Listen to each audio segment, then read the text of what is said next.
RS Bengali ক্লাসরুমে সকলকে স্বাগত। আজকের ভিডিওতে আমি পশ্চিমবঙ্গ মধ্যশিক্ষা পর্ষদ অনুমোদিত সপ্তম শ্রেণীর বাংলা ভাষাচর্চা পাঠ্য বইয়ের অন্তর্গত চতুর্থ অধ্যায় অর্থাৎ শব্দ তৈরির কৌশল, এই অধ্যায়টি পাঠ্য বই অনুসারে সম্পূর্ণ পাঠের মাধ্যমে এর বিষয়বস্তু বিশ্লেষণ করব এবং সহজভাবে তোমাদেরকে বুঝিয়ে দেওয়ার চেষ্টা করব। তার সাথে যে সমস্ত গুরুত্বপূর্ণ প্রশ্ন উত্তর লিখে দেওয়া প্রয়োজন বলে আমি মনে করব সেগুলো লিখিয়ে দেবো। তো ভিডিওর শুরুতেই বলে রাখি, তোমরা অবশ্যই সঙ্গে খাতা এবং পেন নিয়ে বসবে আর ভিডিওটি স্কিপ না করে একদম প্রথম থেকে শেষ পর্যন্ত দেখার চেষ্টা করবে। তো কথা না বাড়িয়ে শুরু করছি আজকের মূল ভিডিও। দেখো, আমাদের চতুর্থ অধ্যায়ের যে নামটি রয়েছে সেটি হলো শব্দ তৈরির কৌশল। শব্দ তৈরির কৌশল এই অধ্যায়টিতে আমরা আসলে শিখব শব্দের গঠন, একটা শব্দ কিভাবে তৈরি হচ্ছে, গঠনগত দিক থেকে কিভাবে সেটি সৃষ্টি হচ্ছে, সেটাই আমরা আজকের অধ্যায়ে জানবো। তোমাদের পাঠ্য বইতে ঠিক যেমনভাবে দেওয়া আছে আমি তেমনভাবেই আলোচনার মাধ্যমে তোমাদেরকে বোঝানোর চেষ্টা করব। আমরা জানি যে বাক্যের মধ্যে থাকে শব্দ, আর যদি বলি শব্দের মধ্যে কি থাকে, তোমরা বলবে বর্ণ। যেমন গন্তব্য শব্দের মধ্যে গ যুক্ত অ যুক্ত ন যুক্ত ত যুক্ত অ যুক্ত ব যুক্ত জ যুক্ত অ, এই বর্ণগুলো এইভাবে পাশাপাশি আছে। তাহলে আমাদের প্রথমেই কি বলে দেওয়া হলো? প্রথমেই বলে দেওয়া হলো একটা বাক্য তৈরিতে কি প্রয়োজন হয়। একটা বাক্য তৈরিতে প্রয়োজন হয় শব্দ। তাহলে আমাদেরকে যদি জিজ্ঞাসা করা হয় যে বাক্য কি দিয়ে গঠিত হয়, বাক্য গঠিত হয় শব্দ দিয়ে। এবং আমাদের যদি জিজ্ঞাসা করা হয় এই শব্দ কিভাবে তৈরি হয়, তখন আমরা বলবো যে বর্ণ দিয়ে শব্দ তৈরি হয়। একটা উদাহরণ দেওয়া হলো যে গন্তব্য, এই শব্দটা এই বর্ণ দিয়ে তৈরি হয়েছে। কিন্তু শুধুমাত্র যে বর্ণ দিয়েই শব্দ গঠিত হয়, গঠনগত দিক থেকে যে শুধুমাত্র বর্ণ বিশ্লেষণের মাধ্যমেই আমরা শব্দের গঠন বুঝব, তা কিন্তু নয়। শব্দের গঠন যেমন বর্ণ বা ধ্বনি দিয়ে হয়, তেমনি আরেকভাবে শব্দ তৈরি হতে পারে। আরেকভাবে শব্দ তৈরি হতে পারে। কিভাবে শব্দ তৈরি হতে পারে সেটাই তো আজকে আমরা পাঠ্যাংশে শিখব না? সেটা কি? গন্তব্য, গত, গম্য, এই তিনটে শব্দ। দেখো, এই শব্দগুলির মধ্যে একটা সাধারণ বা কমন দিক আছে। গন্তব্য, গত আর গম্য, এই তিনটের মধ্যে একটা কমন ফ্যাক্টর রয়েছে। কমন ফ্যাক্টরটা কি বা কমন জিনিস যেটা তিনটের মধ্যেই বর্তমান, তিনটে শব্দের মধ্যেই বর্তমান আছে, সেটা কি? সেটা হলো যাওয়া। সেটা হলো কি? যাওয়া। কিভাবে তা দেখাই? বলছে গন্তব্য এই শব্দের অর্থ যেখানে যাওয়া উচিত।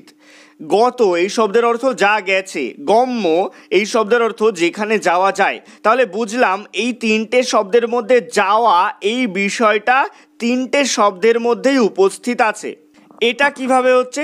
অর্থাৎ এই শব্দগুলির মধ্যে এমন একটা শিকড় আছে যেখান থেকে নানা শাখা বেরিয়েছে। অর্থাৎ এই তিনটে শব্দই একটা মূল শিকড় থেকে সৃষ্টি, বা এই তিনটে শব্দের শাখাই একটা মূল অংশ থেকে, মূল শিকড় থেকে এসছে। সেটা কি?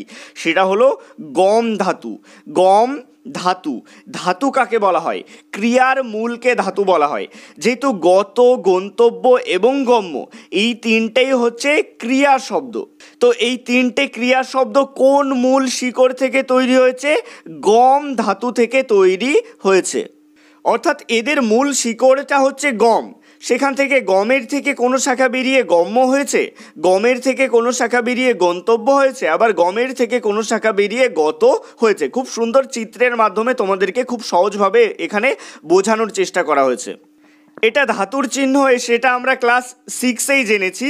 এটা ধাতুর চিহ্ন। আর ধাতু কাকে বলে আরও একবার সংক্ষেপে বলে রাখি, সেটা হচ্ছে ক্রিয়ার মূল অংশকে বা সার অংশকে, যে অংশ থেকে ক্রিয়াটার সৃষ্টি হচ্ছে সেটাকে বলা হয় ধাতু। এটা হচ্ছে ধাতুর চিহ্ন। তাহলে এখানে আমরা বুঝলাম যে গম মূল ধাতু বা মূল অংশ থেকে গম্য, গন্তব্য এবং গত এই তিনটে শব্দের সৃষ্টি হচ্ছে। এরপরে এখানে বলা হচ্ছে এই শব্দগুলির মধ্যে গম বলে একটা সাধারণ বিষয় আছে যার সঙ্গে নানা কিছু যুক্ত হয়ে এই শব্দগুলি তৈরি করেছে। যেটা আমি আগেই বললাম, শব্দ তৈরির এই কৌশলই আমরা এবার শিখে নেব। তাহলে আজকে আমরা কি শিখব? আজকে আমরা শিখব শব্দ তৈরির কৌশল। অর্থগত দিক থেকে কত রকমের শব্দ হয় তা তোমরা জানো, অর্থাৎ এর আগের অধ্যায়ে অর্থগত দিক থেকে শব্দ কত রকমের হয় সেটা আমরা জেনেছি। সেটা কি, অর্থগত দিক থেকে শব্দ হয় 3 প্রকারের, যৌগিক শব্দ, রূঢ় শব্দ এবং যোগরূঢ় শব্দ, যদিও সেটা আজকের আলোচ্য বিষয় নয়। গঠনগত দিক থেকে বাংলা শব্দকে 2 ভাগে ভাগ করা হয়। আজকের আলোচ্য বিষয় হচ্ছে গঠনগত দিক, শব্দের গঠনগত দিক। তাহলে এখানে আমরা কি জানলাম, যে গঠনগত দিক থেকে বাংলা শব্দকে 2 ভাগে ভাগ করা হয়। সেই 2টি ভাগ কি কি, মৌলিক শব্দ এবং সাধিত শব্দ। এটা তোমাদের খুব সুন্দর একটা ছকের মাধ্যমে বোঝানো হচ্ছে যে শব্দ গঠনগত দিক থেকে শব্দ কয় প্রকার। গঠনগত দিক থেকে শব্দ হচ্ছে 2 প্রকার, মৌলিক শব্দ এবং সাধিত শব্দ। তাহলে এখান থেকে কি প্রশ্ন আসতে পারে তোমাদের, এখান থেকে প্রশ্ন আসতে পারে, তোমরা লিখে নেবে খাতায়, গঠনগত দিক থেকে বাংলা শব্দকে কত ভাগে ভাগ করা যায় ও কি কি। গঠনগত দিক থেকে বাংলা শব্দকে কত ভাগে ভাগ করা যায় ও কি কি। তো এই প্রশ্নের উত্তর তোমরা লিখবে, গঠনগত দিক থেকে বাংলা শব্দকে 2 ভাগে ভাগ করা যায়। গঠনগত দিক থেকে বাংলা শব্দকে 2 ভাগে ভাগ করা যায়, যথা মৌলিক শব্দ, সাধিত শব্দ। মৌলিক শব্দ, সাধিত শব্দ। এর পরের প্রশ্ন লিখবে যে মৌলিক শব্দ কাকে বলে। তাহলে আমরা মৌলিক শব্দ কাকে বলে এটাও জেনে নেব, আর মৌলিক শব্দের উদাহরণ দাও এটাও জেনে নেব, উদাহরণও জেনে নেব। তাহলে জেনে নিই যে মৌলিক শব্দ কাকে বলে, এটা তোমরা খাতায় লিখে নাও। যে শব্দকে ভাঙা বা বিশ্লেষণ করা যায় না, যে শব্দকে ভাঙা বা বিশ্লেষণ করা যায় না তাকে মৌলিক শব্দ বলে, তাকে মৌলিক শব্দ বলে।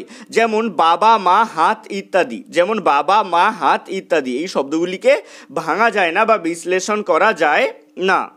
এর পরের প্রশ্ন লিখবে যে সাধিত শব্দ কাকে বলে, উদাহরণ দাও। তো এই প্রশ্নের উত্তর লিখবে, যে শব্দকে বিশ্লেষণ করা যায় তাকে সাধিত শব্দ বলে, যে শব্দকে বিশ্লেষণ করা যায় তাকে সাধিত শব্দ বলে। যেমন করা, কর যুক্ত আ, করা, কর যুক্ত আ। পাগলাটে, পাগলা যুক্ত টে, পাগলাটে, পাগলা যুক্ত টে। গুণপনা, গুণ যুক্ত পনা, গুণ যুক্ত পনা।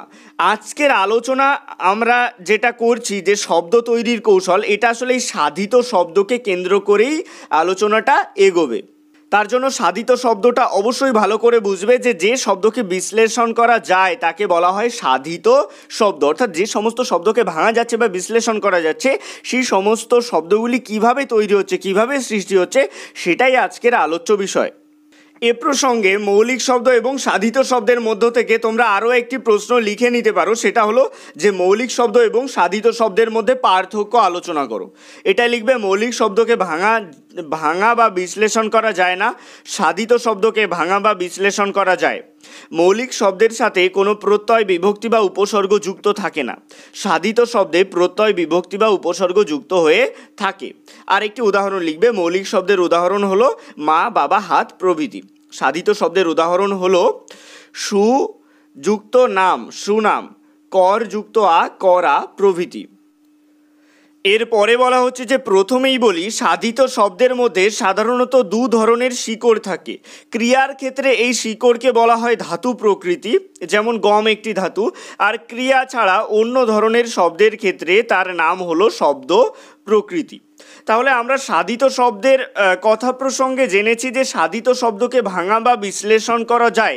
তো এই সাধিত শব্দগুলি কিভাবে গঠিত হচ্ছে, এই সাধিত শব্দ গঠনের ক্ষেত্রে সাধারণত 2 ধরনের মূল শিকড় থাকে।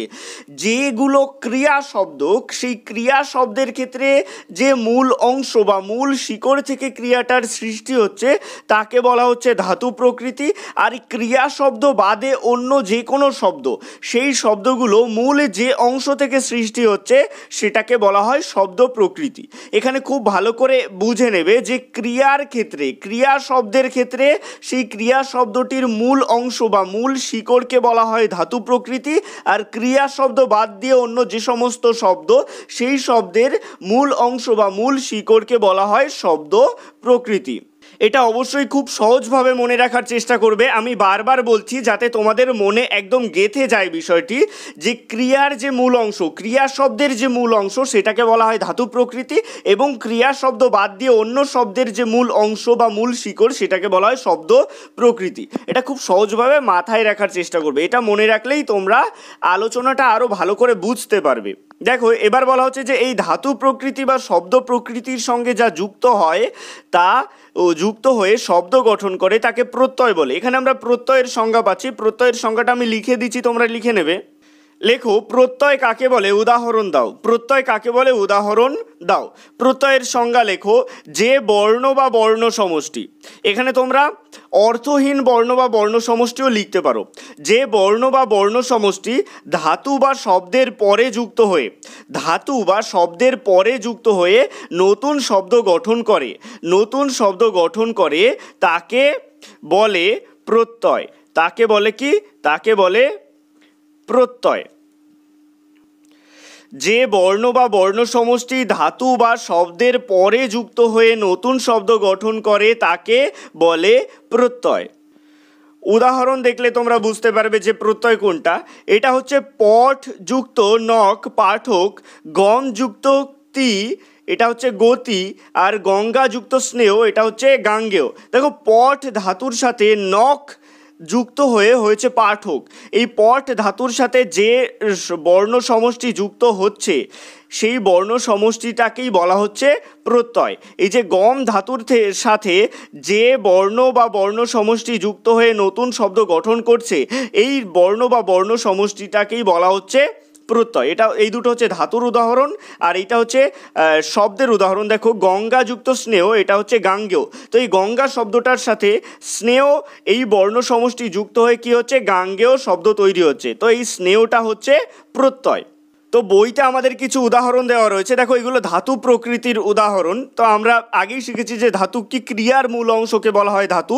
দেখো গম, এটার সাথে তব্য প্রত্যয় যুক্ত হয়ে হয়েছে গন্তব্য। তাহলে গম ধাতুর সাথে তব্য এই শব্দটা যুক্ত হয়ে নতুন শব্দ গঠিত হচ্ছে। এই যে তব্য যে অর্থহীন শব্দ, এই তব্য অর্থহীন শব্দ বা বর্ণ সমষ্টি এটাকেই বলা হয় প্রত্যয়। এই গমের সাথে কয়তয় যুক্ত হয়ে হয়েছে গত, এই কয়তয়টা হচ্ছে প্রত্যয়। আবার গমের সাথে যত এইটা যুক্ত হয়ে হয়েছে গম্য, এই যত এই বর্ণ সমষ্টিকে বলা হচ্ছে প্রত্যয়। অর্থাৎ ধাতু বা ধাতু প্রকৃতি বা শব্দ প্রকৃতির সাথে যে বর্ণ বা বর্ণ সমষ্টি যুক্ত হয়ে নতুন শব্দ গঠন করে তাকে বলা হয় কি, প্রত্যয়। দেখো এখানে ধাতু প্রকৃতির উদাহরণ, এখানে শব্দ প্রকৃতির উদাহরণ দেওয়া রয়েছে ভূগোল যুক্ত স্নিক। ভূগোল শব্দের সাথে স্নিক প্রত্যয় যুক্ত করে হচ্ছে কি, ভৌগোলিক। এই ভৌগোলিক শব্দ গঠিত হচ্ছে। তাহলে প্রত্যয় যুক্ত হয় কখনো ধাতু প্রকৃতির সঙ্গে, কখনো শব্দ প্রকৃতির সাথে। তাহলে আমরা কি শিখলাম, যে প্রত্যয় কখনো ধাতু প্রকৃতির সাথে যুক্ত হচ্ছে, কখনো শব্দ প্রকৃতির সাথে যুক্ত হচ্ছে। এই দিক থেকে প্রত্যয়েরও দুটো ভাগ আছে। দেখো এখানে খুব সুন্দর একটা ছকের মাধ্যমে তোমাদেরকে এর ভাগগুলো বুঝিয়ে দেওয়া হয়েছে যে প্রত্যয়কে কয় ভাগে ভাগ করা হয়। এটা অবশ্যই তোমরা মাথায় রাখবে যে প্রত্যয়কে দুই ভাগে ভাগ করা হয়, কৃত প্রত্যয় ও তদ্ধিত প্রত্যয়। এটার সংজ্ঞাটা আমি পরবর্তী ক্ষেত্রে বিস্তারিত আলোচনা করে তোমাদেরকে লিখিয়ে দেবো। এখন তোমরা সহজভাবে মনে রাখবে যে প্রত্যয়কে দুই ভাগে ভাগ করা হয়, কৃত প্রত্যয় ও তদ্ধিত প্রত্যয়। এই কৃত প্রত্যয়কে আবার দুই ভাগে ভাগ করা হয়, সংস্কৃত কৃত প্রত্যয় আর বাংলা প্রত্যয়। আর তদ্ধিত প্রত্যয়কেও দুই ভাগে ভাগ করা হয়, সেম সংস্কৃত তদ্ধিত প্রত্যয় এবং বাংলা তদ্ধিত প্রত্যয়। এটা মনে রাখা খুব একটা বেশি কঠিন নয়। এরপরে চলে আসছে 28 নম্বর পৃষ্ঠায়। এখানে একটা অসাধারণ উদাহরণের দ্বারা কিভাবে প্রত্যয় যুক্ত হয়ে নতুন শব্দ গঠিত হচ্ছে সেটা তোমাদেরকে সহজভাবে বুঝিয়ে দেওয়া রয়েছে। এটা তারিফ না করে আমি পারলাম না, এত সুন্দর একটা উদাহরণ। দেখো এখানে বলা হচ্ছে যে তোমরা নিশ্চয়ই লক্ষ্য করেছো যে প্রত্যয় যুক্ত হলে প্রত্যয়ের চেহারা পাল্টে যায়। এই বিষয়টিকে আমরা একটা কারখানার সঙ্গে তুলনা করতে পারি। এই কারখানাকে শব্দ তৈরির কারখানাও বলতে পারো। দেখো প্রত্যয় যুক্ত হয়ে কীভাবে নতুন শব্দ সৃষ্টি হচ্ছে, এখানে একটা শব্দ তৈরির কারখানার মাধ্যমে তোমাদেরকে সহজভাবে বোঝানোর চেষ্টা করা হয়েছে। এই যে গম ধাতু, এটা ধাতুর চিহ্ন, গম ধাতুর সাথে যত প্রত্যয় যুক্ত হয়েছে, গম ধাতুর সাথে যত প্রত্যয় যুক্ত হয়ে তৈরি হচ্ছে কি, গম্য। গম ধাতুর সাথে যত প্রত্যয় যুক্ত হয়ে কি তৈরি হচ্ছে, গম্য। তাহলে গমের সাথে যত হলে গম যত হওয়া দরকার ছিল, কিন্তু এই খণ্ডত্বটা কি হয়ে গেল, খণ্ডত্বটা ধোয়া হয়ে বেরিয়ে গেল। অর্থাৎ খণ্ডত্ব বাদ চলে গেল, আর গমের সাথে জটা জফলা হিসেবে যুক্ত হয়ে গেল। তো এভাবেই তোমাদেরকে এখানে বোঝানো হয়েছে যে এই কারখানায় কাঁচামাল হলো গম, কাঁচামাল কি গম ধাতু, আর যৎ হলো প্রত্যয়। তো এই কাঁচামাল গম ধাতুর সাথে যৎ প্রত্যয় যুক্ত হয়ে যখন শব্দ তৈরি হলো, তখন যৎ প্রত্যয়ের খণ্ডত্ব অংশটি নষ্ট হয়ে ধোয়া হয়ে বেরিয়ে গেল, আর জ যুক্ত হয়ে গেল গমের সাথে, গমের সাথে যুক্ত হয়ে গেল। শেষ পর্যন্ত তৈরি হলো কি গম্য শব্দটি তৈরি হলো। ব্যাকরণে এই নষ্ট হয়ে যাওয়াকে বলে ইত, কি বলে ইত। বোঝা গেল তো যে এই তটা খণ্ডত্বটা নষ্ট হয়ে কি ধোয়া হয়ে বেরিয়ে গেল, তাহলে যে অংশটা নষ্ট হয়ে বাদ চলে যাচ্ছে সেটাকে ব্যাকরণে কি বলা হচ্ছে, ইত বলা হচ্ছে। এখানে একটা দেখবে নীল রঙের বক্স রয়েছে, এখানে কি বলা হচ্ছে যে ধাতু বা শব্দের সঙ্গে যখন প্রত্যয় যুক্ত হয় তখন শব্দের মধ্যে স্বরের পরিবর্তন ঘটে। শব্দের আমরা কিছু পরিবর্তন লক্ষ্য করি, যেমন লিখ যুক্ত অনট হয়ে যায় লিখন, অর্থাৎ অনটটা অন হিসেবে উচ্চারিত হয়, লিখ যুক্ত অনট লিখন, ক্রি যুক্ত অনট করণ ইত্যাদি ক্ষেত্রে রস্যই দীর্ঘয়ের জায়গায় একার বা অয়, রস্য দীর্ঘয়ের জায়গায় ওকার বা অফ, আর রি এর স্থানে অর হয়, এই ধরনের পরিবর্তনকে বলে স্বরের গুণ। এগুলো অবশ্যই মুখস্থ করে নেবে। তারপরে 2 নম্বরে কি বলা হচ্ছে, ভূত যুক্ত স্নিক ভৌতিক, অদিতি যুক্ত স্ন আদিত্য ইত্যাদির ক্ষেত্রে অ আ এর জায়গায় আকার, আর রস্যই দীর্ঘয়ের জায়গায় ঐকার বা আয়, রস্য দীর্ঘ এর জায়গায় ঐকার বা সাপ, রি এর জায়গায় আর হকে বলে স্বরের বৃদ্ধি।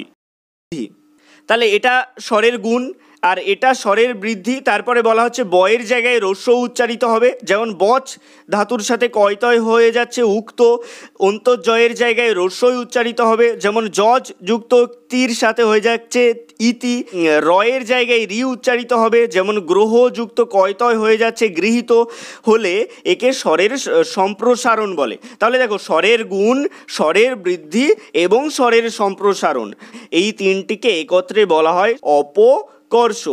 এই কারণে প্রত্যয়ের নাম একরকম আর রূপ অন্য, আবার কখনো নাম আর রূপ একই হয়। অর্থাৎ প্রত্যয়গুলো পড়ার সময় তোমরা দেখবে প্রত্যয়ের নাম একরকম কিন্তু উচ্চারণ হচ্ছে আলাদা। এর জন্য আমাদের প্রত্যয়টা বুঝতে একটু অসুবিধা হয়, তার জন্য আমাদের কি অনেক বেশি প্র্যাকটিস করতে হবে। আমরা যত বেশি প্র্যাকটিস করব তত বেশি প্রত্যয় সম্পর্কে আমাদের জ্ঞান বাড়বে, এবং আমরা শব্দগুলো দেখলেই বুঝতে পারবো যে এই প্রত্যয়ের সাথে এই শব্দটি যুক্ত হলে কি হবে।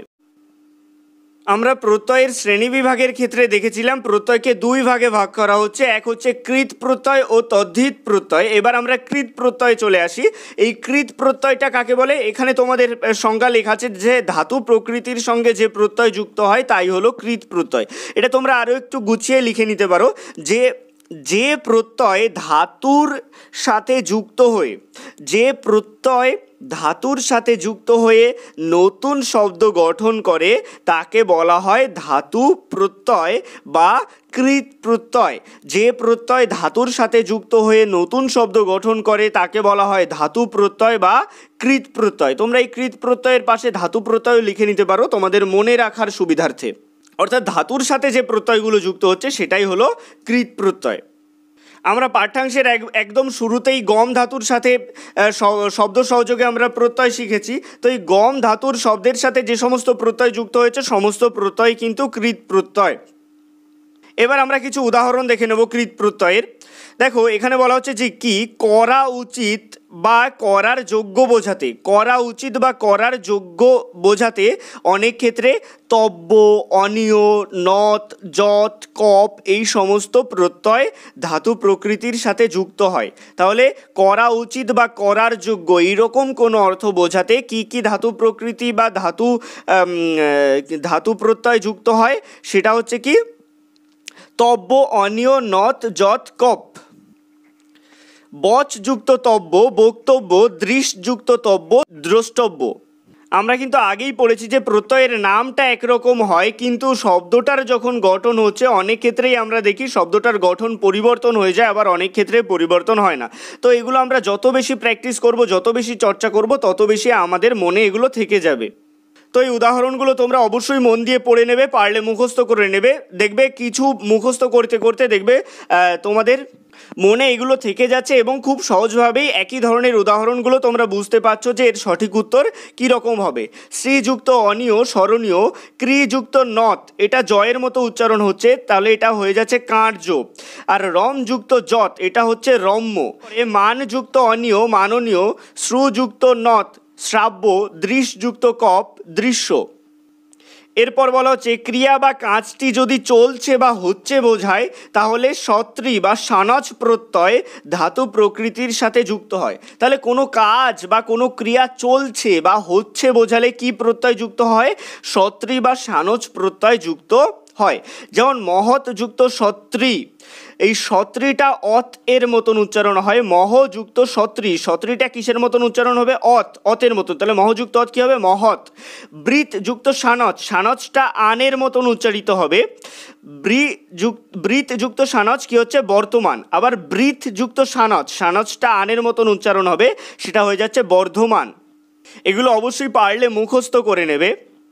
বলা হচ্ছে যে কোনো কাজ আগে শুরু হয়ে এখন শেষ হয়েছে বোঝাতে কয়তয় বা ত প্রত্যয় যুক্ত হয়। অর্থাৎ যে কাজটি আগে শুরু হয়েছিল এখন শেষ হয়েছে এমনটি বোঝাতে কয়তয় বা ত প্রত্যয় যুক্ত হয়।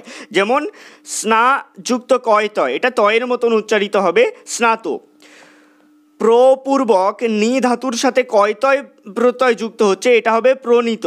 লিখ ধাতুর সাথে কয়তয় প্রত্যয় যুক্ত হয়ে যাবে লিখিত। তাহলে কয়তয় থাকলেই সেটা তয়ের মতন উচ্চারিত হবে লিখিত।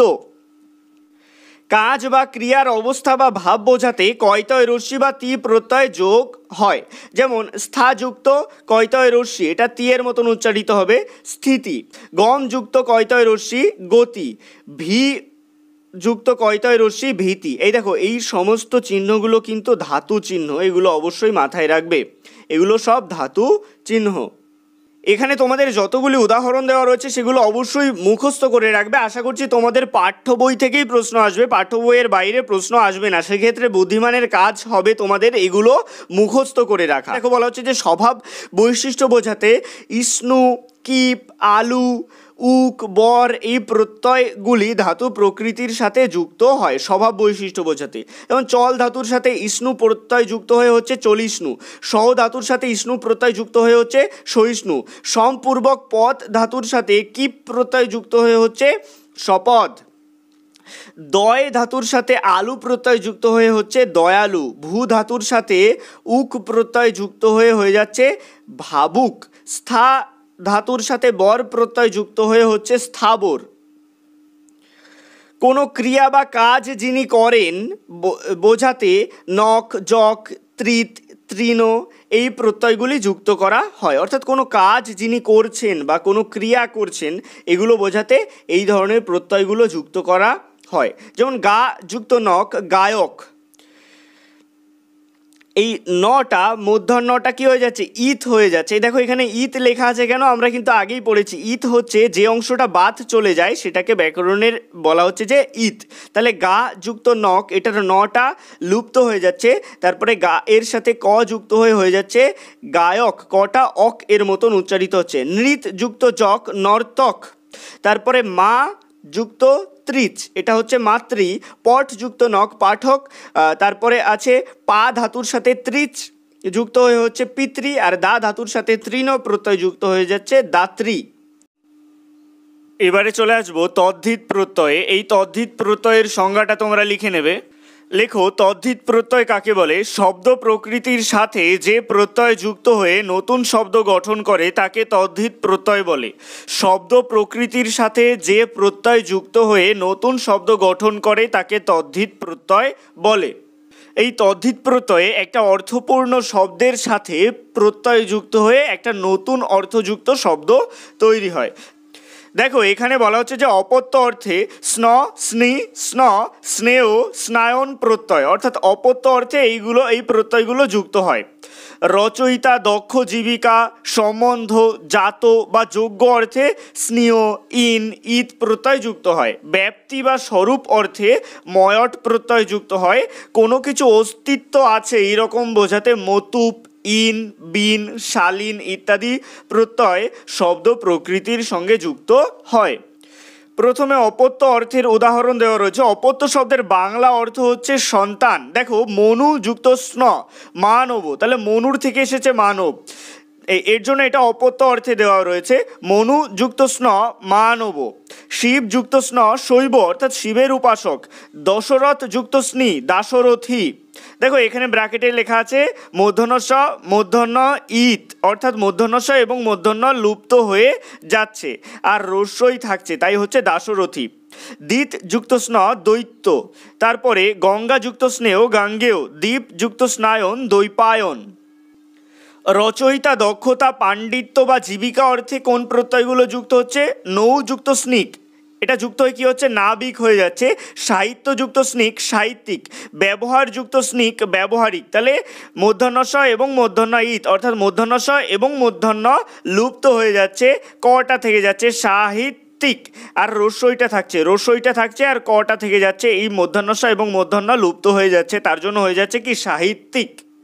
দেখো আমি একটা ভেঙে দেখাচ্ছি, এখানে সাহিত্যযুক্ত স্নিক, তো সাহিত্যটাকে ভাঙার প্রয়োজন নেই। সাহিত্য আর স্নিকটাকে আমরা একটু বর্ণ বিশ্লেষণ করে দেখো। মূর্ধন্য স মূর্ধন্য রস্যই আর ক, আমাদের এখানে বলা হচ্ছে কি মূর্ধন্য স এবং মূর্ধন্যটা ইত হয়ে যাচ্ছে অর্থাৎ মূর্ধন্য স এবং মূর্ধন্য লুপ্ত হয়ে যাচ্ছে। তাহলে এই দুটো যদি লুপ্ত হয়ে যায় আর থাকলো কি রস্যই আর ক, তাহলে সাহিত্য, তারপরে তয়জফলা, এখানে রস্যি আছে, তাহলে তয়জফলা রস্যি হয়ে গেল আর ক হয়ে গেল, তাহলে সাহিত্যিক হয়ে গেল। এর পরের উদাহরণ হচ্ছে ব্যবহারযুক্ত স্নিক ব্যবহারিক। তারপরে দেখো সম্বন্ধ জাত বা যোগ্য অর্থে কি ব্যবহার হবে? এগুলো স্নেহ ব্যবহার হবে, ইন ব্যবহার হবে, ইত ব্যবহার হবে। মানবযুক্ত স্নেহ মাননীয়। দেশযুক্ত স্নেহ দেশীয়। তৎকালযুক্ত ইন তৎকালীন। সর্বাঙ্গযুক্ত ইন সর্বাঙ্গীন, এখানে দেখো প্রায় একই থাকছে সর্বাঙ্গীন। ব্যথাযুক্ত ইত ব্যথিত। পুষ্পযুক্ত ইত পুষ্পিত। এরপরে ব্যাপ্তি বা স্বরূপ অর্থে কি ব্যবহার করা হবে? ময়ট ব্যবহার করা হবে। ময়ট থাকলে ময়টগুলো বেশিরভাগই ময় এর মতন উচ্চারিত হয়, টটা ইত হয়ে যায় অর্থাৎ এই ময়টের টটা লুপ্ত হয়ে যায়। মৃৎযুক্ত ময়ট, তাহলে টটা যোগ দিয়ে লুপ্ত হয়ে যায়, থাকে কি ময়, তাহলে মৃন্ময় হয়ে যাবে। তারপরে পৃথিবীযুক্ত ময়ট পৃথিবীময়।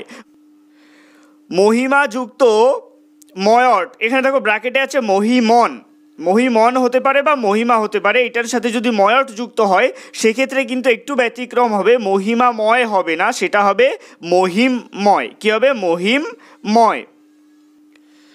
কোনো কিছু আছে বা কোনো কিছুর অস্তিত্ব বোঝাতে মতুপ, ইন, বিন, শালীন এইগুলো ব্যবহার করা হয়। শ্রীযুক্ত মতুপ শ্রীমত। শিখিযুক্ত ইন শিখিন। মেধাযুক্ত বিন মেধাবিন বা মেধাবী। শিখিযুক্ত ইনে শিখাও হবে, আবার শ্রীযুক্ত মতুপে শ্রীমানও হবে। তারপরে বৃত্তযুক্ত শালীন বৃত্তশালীন বা বৃত্তশালী। এরপর আসবো বাংলা প্রত্যয় অংশে। এতক্ষণ যে প্রত্যয়গুলির নাম ও উদাহরণ দেওয়া হলো সেগুলি সংস্কৃত বা তৎসম শব্দ তৈরির ক্ষেত্রে ব্যবহৃত হয়, অর্থাৎ তৎসম শব্দ তৈরির ক্ষেত্রে এই প্রত্যয়গুলো ব্যবহার করা হয়। বাংলা ভাষার নিজস্ব কিছু ধাতুর সঙ্গে বাংলা প্রত্যয় যুক্ত হয়ে প্রচুর খাঁটি বাংলা শব্দের সৃষ্টি হয়েছে এবং হয়ে চলেছে প্রতিনিয়ত। বাংলা শব্দ তৈরির কৌশল জানতে হলে তাই বাংলাকৃত প্রত্যয় বা বাংলা তদ্ধিত প্রত্যয় সম্পর্কে জানা প্রয়োজন। এখন আমরা সংস্কৃত কৃত প্রত্যয় এবং সংস্কৃত তদ্ধিত প্রত্যয় সম্পর্কে জানলাম, এবার আমরা বাংলা প্রত্যয় সম্পর্কে জানবো, বাংলাকৃত প্রত্যয় এবং বাংলা তদ্ধিত প্রত্যয়, যেগুলো দিয়ে খাঁটি বাংলা শব্দ তৈরি হয়েছে। তো এখানে কিছু উদাহরণ দেওয়া রয়েছে। প্রথমে আসি বাংলা কৃত প্রত্যয়ের কথায়। বাংলা কৃত প্রত্যয়ের কিছু উদাহরণ। কৃত প্রত্যয় কি? বাংলা ধাতুর সাথে যে সমস্ত শব্দ যুক্ত হয়ে নতুন শব্দ গঠন করেছে সেই যুক্ত হওয়া শব্দটিকে বলা হচ্ছে বাংলা কৃত প্রত্যয়।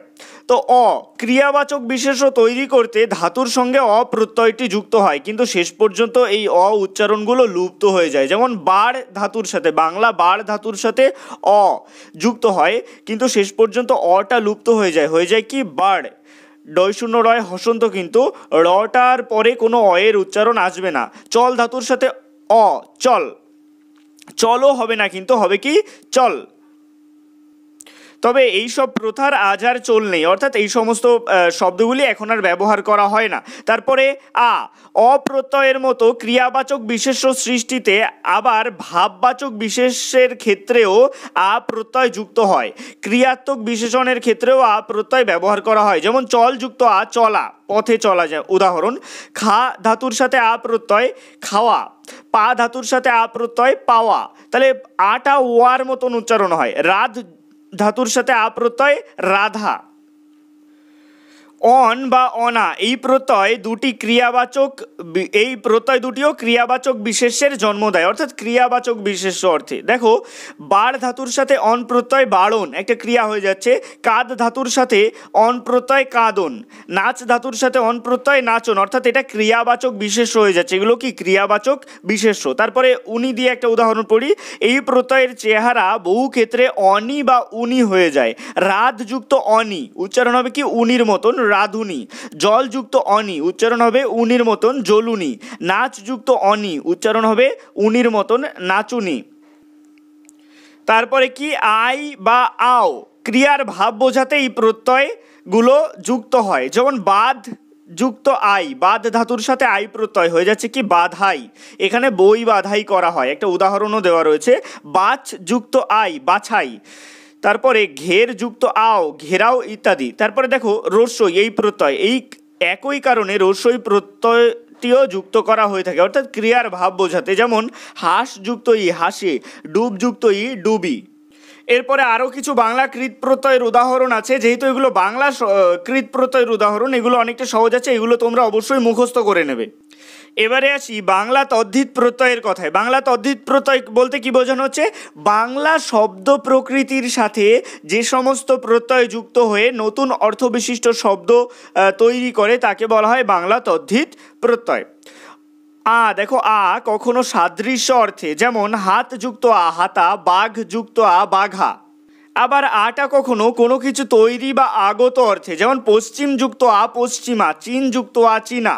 অনাদরে নামের বিকৃতি ঘটিয়ে, যেমন গোপাল যুক্ত গোপলা, কেষ্ট যুক্ত কেষ্টা, নেপাল যুক্ত নেপলা, অর্থাৎ নামের বিকৃতি ঘটানো হচ্ছে। তারপরে বিশেষ কোনো বস্তু আছে বা তার অস্তিত্ব বোঝাতেও প্রত্যয় ব্যবহার করা হয়, যেমন নুন যুক্ত নোনা, জল যুক্ত জলা, তেল যুক্ত তেলা। তারপরে দেখো আই প্রত্যয় কোনো কিছুর ভাব বোঝাতে, যেমন চিকনের ভাব বোঝাতে চিকন যুক্ত আই, চিকনাই। তেমনি বড় যুক্ত আই, বড়াই। তারপরে সম্বন্ধ বোঝাতে, কোনো কিছুর সম্বন্ধ বোঝাতে ওই প্রত্যয় যুক্ত করা হয়, আই প্রত্যয় যুক্ত করা হয়, যেমন ভোর যুক্ত আই, ভোরাই। তারপরে চোর যুক্ত আই, চোরাই। মোগল যুক্ত আই, মোগলাই। এরপরে আরও কিছু তদ্ধিত প্রত্যয়ের বাংলা তদ্ধিত প্রত্যয়ের উদাহরণ আছে, এগুলোও তোমরা পড়ে রাখবে। যেমন দেখো আম, এটা আমর মতন উচ্চারণ হবে, ভাব বা কর্ম অর্থে এই প্রত্যয় যুক্ত করা হয়, যেমন পাক যুক্ত আম উচ্চারণ হবে আমর মতন, পাকামো। ন্যাকা যুক্ত আম উচ্চারণ হবে আমর মতন, ন্যাকামো। নষ্ট যুক্ত আম, এটা উচ্চারণ হবে আমর মতন, নষ্টামো। তারপরে আমি, যে করে অর্থে এই প্রত্যয় যুক্ত করা হয়। পাকা যুক্ত আমি, পাকামি, যে করে সেটা অর্থে এই প্রত্যয়টা যুক্ত করা হয়। পাকা যুক্ত আমি, পাকামি। ন্যাকা যুক্ত আমি, ন্যাকামি। নষ্ট যুক্ত আমি, নষ্টামি। তারপরে আল বা আলো, কাজ বা পেশা বোঝাতে, সম্পর্ক বোঝাতে এই আল বা আলো প্রত্যয় যুক্ত করা হয়, যেমন লাঠি শব্দের সাথে আল প্রত্যয় যুক্ত করে হয়ে যাচ্ছে লাঠিয়াল, অর্থাৎ যারা লাঠি চালনার কাজ করতো আগের কালে। তারপরে পাক যুক্ত আল, পাকাল। দাঁত যুক্ত আল, দাতাল। রস যুক্ত আলো, রসালো। ধার যুক্ত আলো, ধারালো। জমক যুক্ত আলো, জমকালো। তারপরে ওয়ালা বা আলি, পেশা বা বৃত্তি অর্থে, অর্থাৎ কোনো কাজ করে নির্দিষ্ট পেশার সাথে যুক্ত বা নির্দিষ্ট বৃত্তির সাথে যুক্ত, এই অর্থে এই প্রত্যয়গুলো ব্যবহার করা হয়। ওয়ালা বা আলি, যেমন বাড়িওয়ালা, বাড়িযুক্ত ওয়ালা, বাড়িওয়ালা। বাড়ি ওলাও বলা হয় উচ্চারণে। ফেরিযুক্ত ওয়ালা, ফেরিওয়ালা বা ফেরিওলা। এরপরে আরও কিছু বাংলা তদ্ধিত প্রত্যয়ের উদাহরণ রয়েছে, এগুলো অবশ্যই তোমরা পড়ে রাখবে। এরপরে চলে আসবো এই অধ্যায়ের একদম শেষ পাতায়, অর্থাৎ 35 নম্বর পৃষ্ঠায়। এখানে দেখবে আছে বিদেশি প্রত্যয়। আমরা জানি যে বাংলা ভাষা একটি স্বয়ংসিদ্ধ ভাষা নয়, অর্থাৎ বাংলা ভাষার শব্দ ভাণ্ডারে যত শব্দ রয়েছে সমস্তই যে বাংলা শব্দ এরকম নয়। প্রচুর বিদেশি শব্দ, সংস্কৃত শব্দ, তদ্ভব শব্দ আমাদের বাংলা ভাষায় মিশে রয়েছে। তো সেক্ষেত্রে এটা একটা সংকর শব্দ বা সংকর ভাষা বলা যেতে পারে বাংলা ভাষাটা। এর জন্য প্রচুর বিদেশি প্রত্যয়ও আমাদের নানান শব্দের সাথে মিশে রয়েছে। যেমন এইরকম কিছু বিদেশি প্রত্যয়ের উদাহরণ এখানে দেওয়া রয়েছে। পেশা, দক্ষতা বা আচরণ অর্থে আনা বা আনি, গিরি, নবিশ, বাচ, গড় ইত্যাদি প্রত্যয় ব্যবহার করা হয়। তারপরে বাবু আনা, বাবু আনি, দেখেছো এইরকম ধরনের উদাহরণ আরও এখানে দেওয়া রয়েছে। গোয়েন্দাযুক্ত গিরি, গোয়েন্দাগিরি, দারোগাযুক্ত গিরি, দারোগাগিরি, এগুলো পেশা বোঝাতে এই প্রত্যয়গুলো ব্যবহার করা হচ্ছে। গিরি এই প্রত্যয় ব্যবহার করা হচ্ছে। তারপরে নকলযুক্ত নবিশ, নকল নবিশ এটা লেখক অর্থে। তারপরে মামলা যুক্ত বাজ, মামলাবাজ, আর ফাঁকিযুক্ত বাজ, ফাঁকিবাজ, এটা আচরণ বা দক্ষতা অর্থে। আবার বৃত্তি অর্থে দেখো বাজিযুক্ত গড়, বাজিগর, জাদুযুক্ত গড়, জাদুঘর। এছাড়াও দেখো স্থান দিয়ে হিন্দুস্তান, পাকিস্তান, আফগানিস্তান, খানা দিয়ে ডাক্তারখানা, বৈঠকখানা, আধার বোঝাতে দান বা দানি যেমন বাতি দান, তারপরে ধূপদানি, আসক্তি বোঝাতে খোর যেমন নেশাখোর, ঘুষখোর ইত্যাদি বিদেশি প্রত্যয়ের উদাহরণ। তো এটাই ছিল সপ্তম শ্রেণীর বাংলা ভাষা চর্চা পাঠ্য বইয়ের অন্তর্গত চতুর্থ অধ্যায়ের সম্পূর্ণ পাঠের মাধ্যমে বিষয়বস্তু বিশ্লেষণ এবং প্রশ্ন উত্তরের সম্পূর্ণ ভিডিওটি কেমন লাগলো অবশ্যই কমেন্টের মাধ্যমে জানিও। ভালো লাগলে লাইক করো এবং একই ক্লাসের বন্ধুদের সাথে ভিডিওটি শেয়ার করতে ভুলো না। সবশেষে একটাই রিকোয়েস্ট, এখনও পর্যন্ত যারা আমার চ্যানেলটিকে সাবস্ক্রাইব করে উঠতে পারেনি তারা অবশ্যই RS বেঙ্গলি ক্লাসরুম এই চ্যানেলটিকে সাবস্ক্রাইব করুন আর পাশে থাকা বেল আইকনটিকে প্রেস করুন নতুন ভিডিওর আপডেট সবার আগে পেতে।